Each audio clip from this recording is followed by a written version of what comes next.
So I hesitate to record this just simply because I don't want to be fact-checked by people who watch it, and if I get a date or two wrong, because I really don't want to present a historical, date-by-date life of Saint Mardarije of Libertyville. That's not what I'm looking to do. I want to really, I'll communicate a few facts and a few dates, but I really want to present more of an inspirational biography of this awesome man who is described as superhuman by one of his biographers. So I want to talk then about Saint Mardarije of Libertyville. Let me say, first of all, as with many saints, I owe an apology to him because I remember when they were having they were exhuming his relics and having the glorification service, and I looked at the name and I thought, how is that ever going to work in America? Because the spelling is so crazy, Mardarije. And you look at it and you think, what is that, And if you want to know how it sounds, you say Mardaria. Mardarije. Okay, easy enough. And so I thought, that's interesting. This man who, I can't pronounce his name, they're exhuming his relics, and then I started to hear about his life and quickly became a big fan. So I want to share with you now the facts I'm presenting tonight. I'm doing out of this book, Glorified in America. It's a great book. It's extremely expensive. I keep missing the sales. They had it on sale, 40% off. I was going to buy like 20 of them for the parish bookstore. And then the sale, when I called, and they're like, oh yeah, that ended yesterday. So I missed the sales. So we don't have them stocked in the bookstore yet. But as soon as I see another sale, 40% off sale, we will get them affordably in the bookstore. Anyway, it's phenomenal. This whole book is phenomenal. It's really amazing. They tell great stories and offer great facts. And they've colorized the photography of the saints. And I'll share a little with you. It's really awesome. Okay, so couple of dates and facts.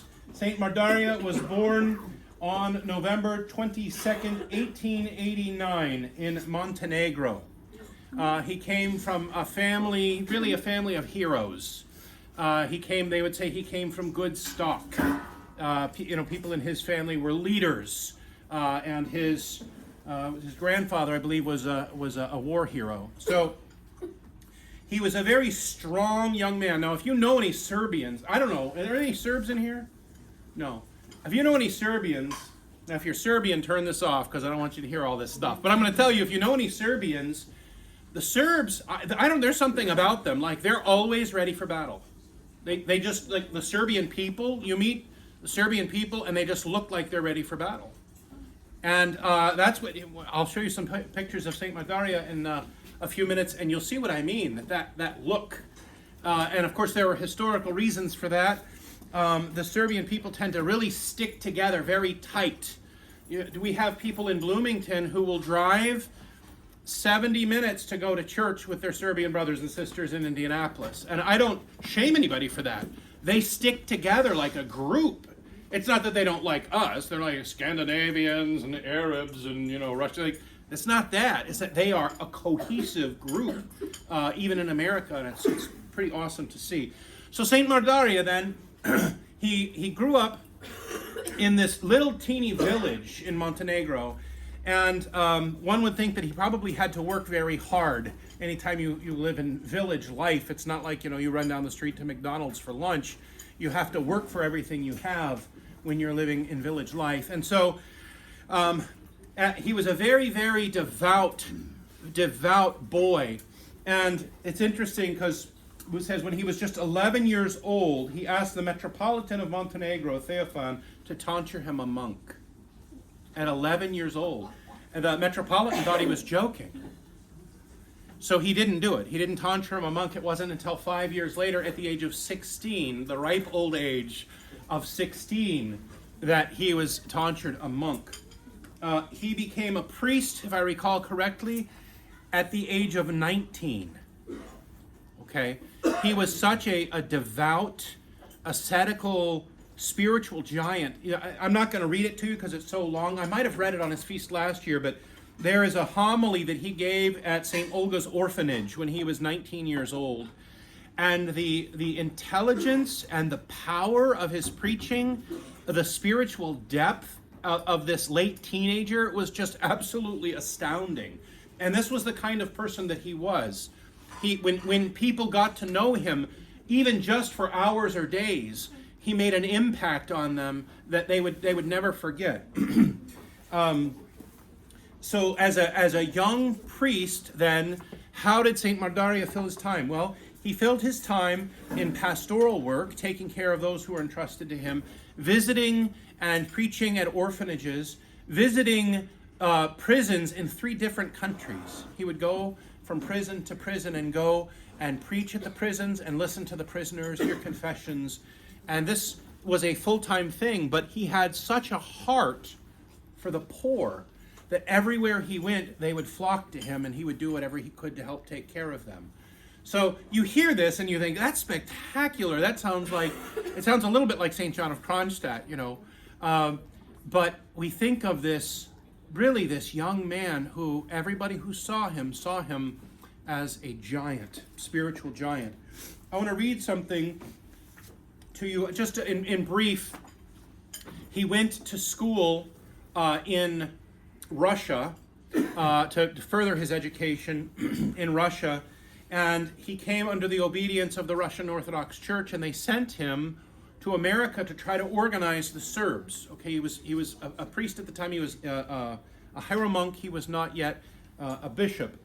And when he came, he was paired together with Bishop Ignatius wrong bishop. St. Tikhon's Monastery. Prayers by the Lake. St. Nikolai, thank you. St. Nikolai Velimirovich. He was paired with St. Nikolai Velimirovich, and there was a lot of confusion because St.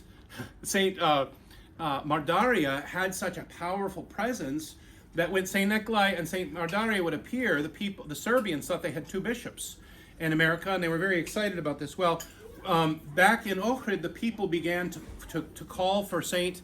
Nikolai Velimirovich to come back. They missed him. You imagine if one of our bishops leaves and he's our beloved bishop and he goes overseas to help with something, at some point we're going to say, where's our bishop? So they called him back, and so that left St. Mardarije in America as a hieromonk, okay, with no authority as a bishop. He was not a bishop. He was an administrator. What the Serbian people needed in America was a bishop, and he knew it. And so he began telling the hierarchs in the old country. He said that the Serbian people need a bishop. St. Nikolai had left, and so there he is, an administrator trying to take care of all of these people, and they know he's not a bishop, and so they don't respect him as the final authority. They don't have a bishop, and so you have people trying to secede and start their own American Serbian church and different things that are going on like this. And St. Mardarije is in the middle of all of it. If you could only imagine, you're assigned as the one to unite the Serbian people in America, and what you start getting is basically mutiny. Yep. And so he had a great issue that he had to deal with here. Let me just read you a little bit.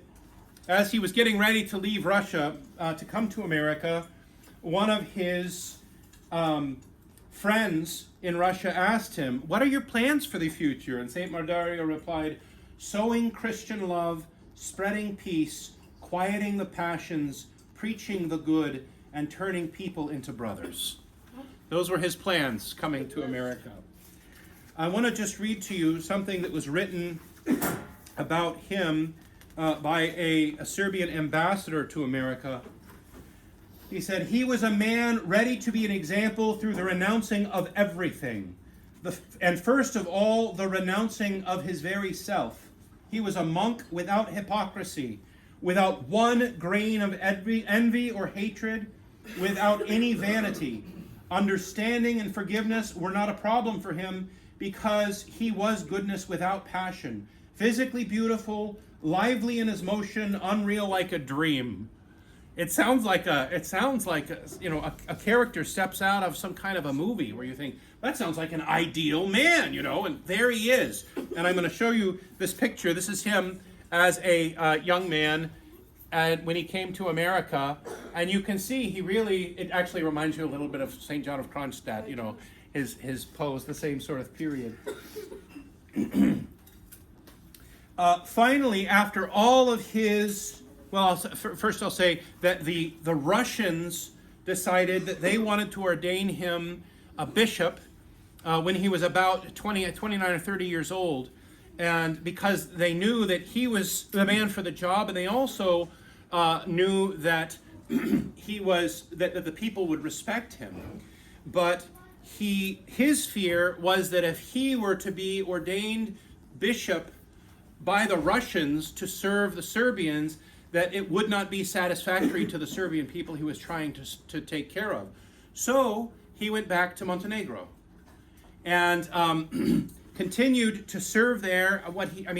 He taught children. Oh, there were some things I wanted to share with you that were so absolutely beautiful that I forgot. But let me see what there is. It's not there. I lost my spot. But anyway, he taught children. He inspired the children. He encouraged them to. He said he wanted them to let their lights shine like the candles that were lit in church. He tried to speak to them. Here is this man of incredible, vast intelligence, and he's able to communicate with people of all ages. So he was able to take these children and really inspire them to be Christ-centered in their lives. On Palm Sunday, April 25th, 1926, he was finally consecrated at the cathedral in Belgrade by the Serbian church. And so he was then sent to America as the bishop now, ready to go in. He says, "So far I have been a brother to them, and from now on I will be their father and their pastor." So he has this vision, this mission, that he's ready now to go back to America, not as an administrator, but to go back to America and truly to have the authority as their chief shepherd there to the Serbian church in America. I want to read you another account of him that was written by someone else. It says, when he steps off the boat from Serbia, he's greeted by this huge entourage. All of these people who had come out to see their new bishop. And one of the men that was there wrote this. He said, "They expected a despot, but they saw a Lamb of God. What an evangelical pastor, what a servant of God, what a guardian of the flock that was entrusted to him. The young servant of God was meek and full of humane goodness, ready for sacrifice and to renounce even himself, overfilled with love, thirsty for the goodness of people. As such, he stretched his hands for an embrace and displayed his open heart to all the American Serbs. In his gaze and in his countenance, one could already see a mark of an earlier martyrdom, the image of life in Russia." And I'm going to show you what they are referring to. This is the look that he had. This is him standing on the deck of that ship. And anybody who looks, if you look at the eyes of this man, I think Thomas Andrew summed it up perfectly when he said he looks like he's ready to go to his death. And that's exactly what he was doing. The part of the story you may not know is that St. Mardarije, at this point in his life, around the age of 35, had already for years been struggling with tuberculosis. He was so sick that when they elected him bishop, that he couldn't travel. The doctor told him he couldn't travel for 6 months. He ended up traveling after 3 months because he was ready to get to work. But that's how sick he was. The doctor said, you need to give it half a year, and then you can travel to Serbia. And after 3 months, he got on the boat and went. The doctor would frequently send him to Arizona because it was dry in the desert, and he thought that was the best place for him to be treated. But St. Mardarije, much like St. Raphael, was not willing to slow down very much. He visited all of the parishes that would invite him. He would go from parish to parish to parish. There were times where he was to be found in California, serving there.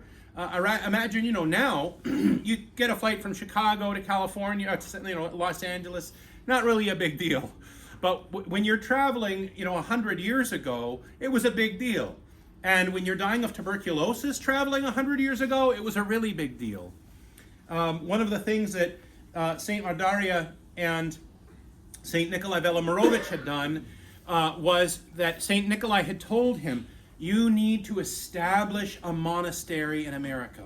Establish a monastery with an orphanage and a church building. You have to establish a cemetery. There has to be a presence here. It'll be like a beacon on the hill. And so then St. Nikolai went back to Serbia, and St. Mardarije went on to purchase the property up in Libertyville, which is 40 miles north of Chicago. At that time, it was just a remote village. And of course, it isn't a remote village anymore. So he has purchases this beautiful property out there. I think it was 33 acres, if I remember correctly.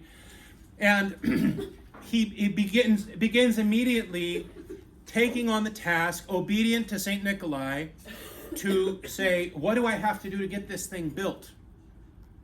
And so people were skeptical. We don't have a lot of money to do this. And so St. Mardarije said, if only they can see the foundation stones laid, they'll begin to give to it. And so he used his own meager paychecks and began paying workmen to build the church there that would be at the center of the monastic life.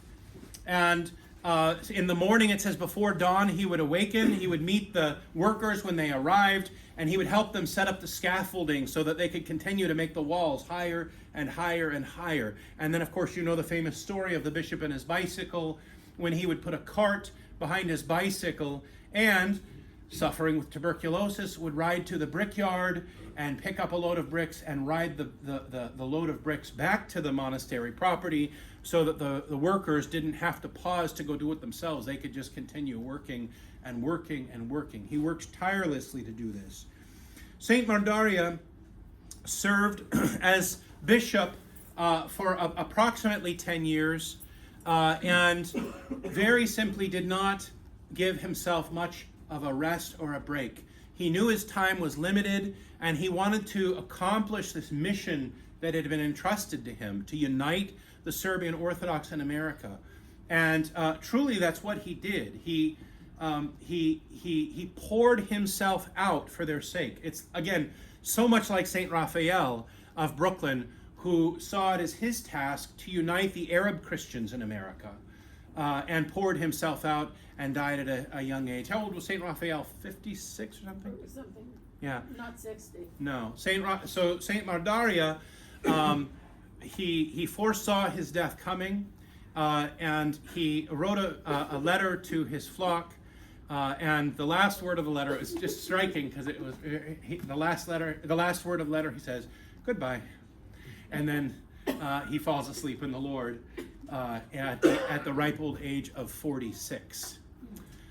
So, the reason I want to tell you this is because I find it so inspiring what he overcame in order to accomplish the task that was set before him. Right? How much he overcame to accomplish the simple task that was set before him. I think it's important for us always to look to the saints, to be inspired by them, and St. Mardarije is a much easier person for us to look to, because we can read about him in the New York Times. There's multiple biographies written of him. There's tons of photographs of him. All of these people who witnessed him, you heard the testimonies that I read, these people who had witnessed this man, and he was literally a walking saint in their midst. He was like a lion. And he was not willing to slow down until his last breath. He was working to do that which was entrusted to him by Christ through his bishops, his fellow bishops, this task of coming to America and being poured out for the sake of his flock here.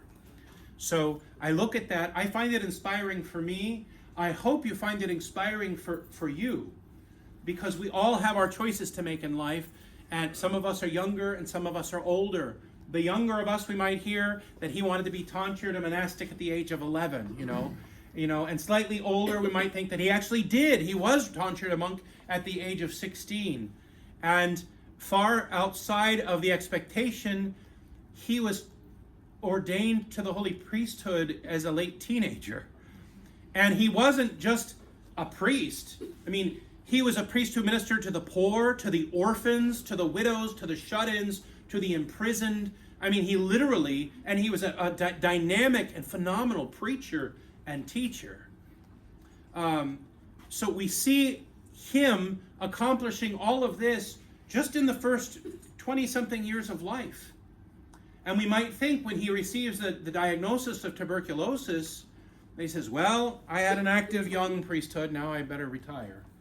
But it was like he just took the gloves off and said, if I don't have a whole lot of time, we better get to work. So, my dear brothers and sisters, I see that as such an inspiring example for all of us.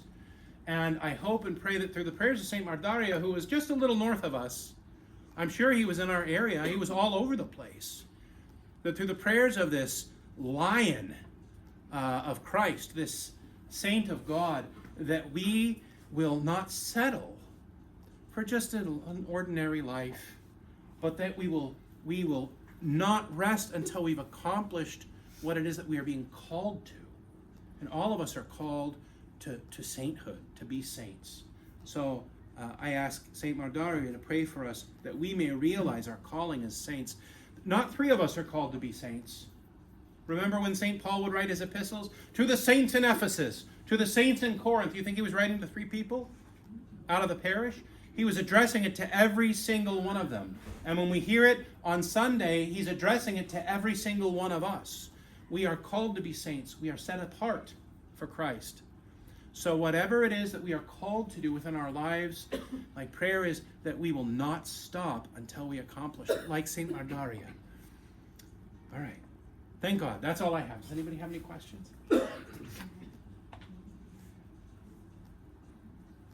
Okay. I recommend everybody get a copy of this book, but if you want to wait for a cheaper copy, I'm going to do my best to get them discounted. Yes? Father, is that a men's monastery, or is it what kind of monastery is it? Or is it It's a men's monastery. For... Yeah, but you can visit. Okay. We almost visited last year. Was it last year? Mm-hmm. We were right there, and we were very close when Yeah. Elizabeth and Right. we went, and Dixie and I went up. We We've were al- very close. We've almost made it 3 times, but I've actually made it 0 times, so I can't wait to go because it's a place of pilgrimage. I mean, the sweat of the saints. So, and they just is it? Oh, that's Barnabas of Indiana. There's that new mission that was just founded up in Muncie, St. Barnabas of Indiana. It was a collective. The different jurisdictions came together to found a collective mission, and which is really spectacular. It's a very, very unusual, if not unheard of, sort of a thing. The jurisdictions in Indiana are so close. We get along so well with each other.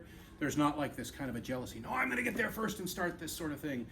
Everybody is just donating icons and money and time, and like, let's get this thing built up. And I think officially it's under the Servians, but the idea is that it's just going to be served by whichever priests can serve it from whichever diocese. So it's a really special thing going on there. And they just got a relic of St. Barnabas of Indiana there, which is very special because his body has been overseas, right? And the bishop just brought it back, I think, a week ago. And they just opened the doors of the mission a few days ago. So it's very special. Anyway, so we are in the land of the saints. And when I was in Alaska, I was in the land of the saints, right? It was amazing how many I could go to St. Innocent's house for a pilgrimage. I could go to the church that he built with his hands, Thomas Andrew went on a pilgrimage a couple years ago to Alaska, Kodiak, and he was able to go into the church there and hold the chains of St. Herman.